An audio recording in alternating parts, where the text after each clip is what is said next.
माननीय मुख्यमंत्री महोदयांना सांगतो की तुमचे आणि राज ठाकरे साहेबांचे कितीही चांगले पारिवारिक संबंध असतील तर कृपा करून महाराष्ट्र विधिमंडळाच्या एका सदस्याच्या संदर्भात त्याच्या पक्षाचा एक आरोपी अशा प्रकारची प्रेस घेऊन जर आम्हाला चिथावणी देत असेल तर तुम्ही महाराष्ट्राचे पालक आहात, गार्डियन आहात, तुम्ही हे कसं सहन करू शकता?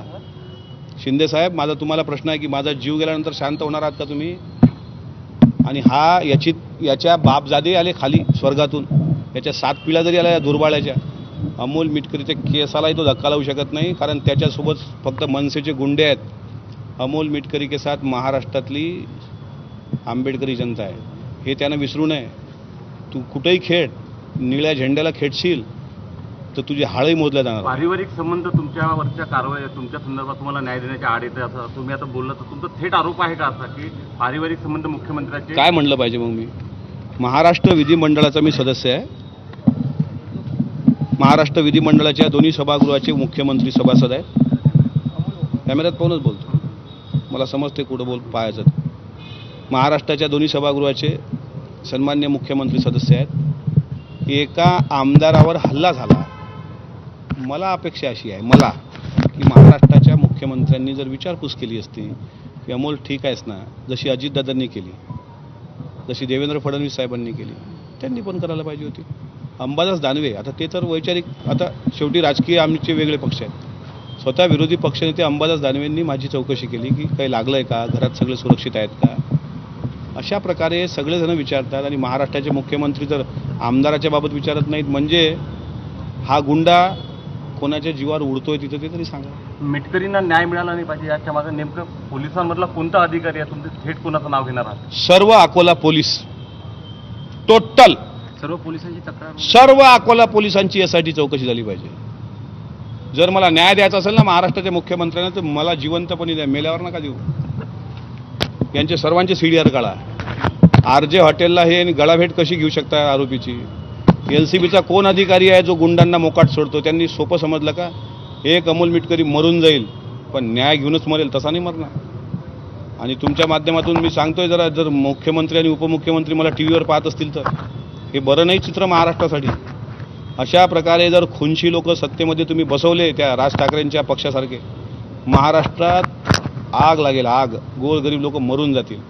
हिंदू, मुसलमान, बौद्ध, मातंग, शीख, ईसाई आपसात तुकडे पडतील या लोकांचे. हा विध्वंस टाळा मुख्यमंत्री महोदय. हे चांगलं लक्षण नाही आहे पुरोगामी महाराष्ट्राला. शिवशाहू फुले, आंबेडकर, यशवंतराव चव्हाण, अण्णाभाऊ साठेचा महाराष्ट्र आहे, हेच लक्षण चांगलं नाही. एक बाप म्हणून आणि एक महाराष्ट्रातला सदस्य म्हणून तुमच्या समोर हात जोडून विनंती करतो, हे खुनशी लोक यांची अवकात दाखवा. आपल्या सरकारमध्ये ती धमक आहे, पण एखाद्या 12-14 वर्षाच्या मुलीच्या बापावर असा प्रसंग असताना जर तुम्ही शांत बसत असाल आणि साधा फोन करून विचारपूस करत नसाल, हे चित्र महाराष्ट्राचे चांगलं नाही. भविष्यात महाराष्ट्रातल्या सर्वसामान्य लोकांचा पोलिसांवरून विश्वास उठेल. अकोल्यावरच्या पोलिसांचा तर उठलेलाच आहे. दहीहंडा पोलीस स्टेशन अंतर्गत एका आरोपीचा झालेला संशयास्पद मृत्यू, तो फार वेगळाच भाग आहे. अनेक गोष्टी आहेत, मला ते आता ते बोलायचं नाही. आमदार सरकारची लाडकी बहीण योजना आहे, दुनबळे सरकारचा आणि पोलिसांचा लाडका भाऊ झाला असं वाटतं का? पोलिसांचा लाडका भाऊ आहे तो, म्हणून एवढी मस्ती करतोय ना.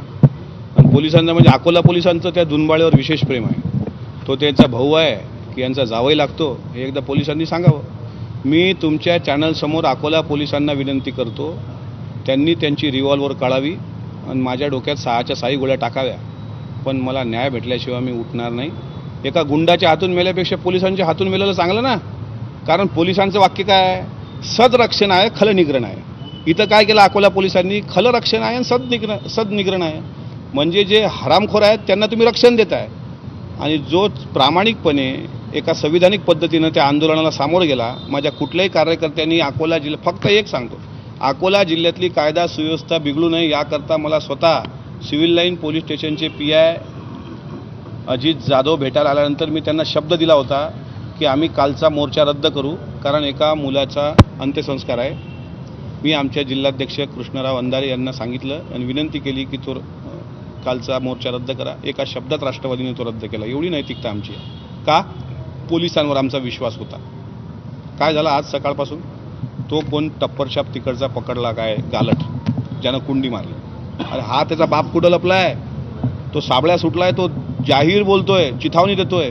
सुटल्यानंतर एखादा आरोपी त्याला बेल भेटल्यानंतर तो अकोल्यात राहून मला धमक्या देतोय. ही काय पद्धत आहे? हे नाही खपून घेणार, बाकीचे आमदार खपून घेतील पण अमोल मिटकरी नाही खपून घेणार.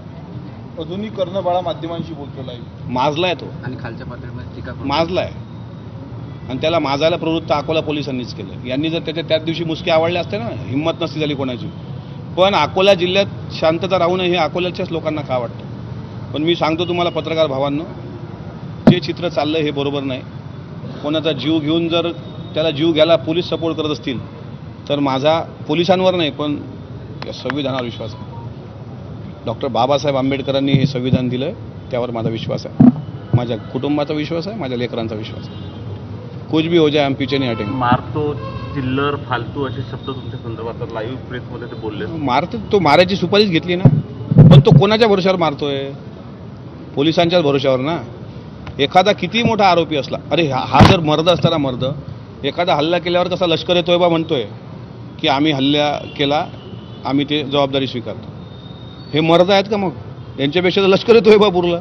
हे साले ढुंगणाले पाय लावून पळून गेले. यांच्या मालकाचंच भाषण आहे की मला माझा सैनिक असं तसं. मग पळून काय केला तुझा सैनिक? त्याच्यात दम होता आणि तो एका बापाची अवलाद होता, तर तिथंच त्यानं थांबायला पाहिजे होतं. साला ढुंगणाला पाय लावून पडतो आणि तिथून घरातून देतो का धमक्या आम्हाला? मर्द तो असतो तो समोरासमोर भिडतो.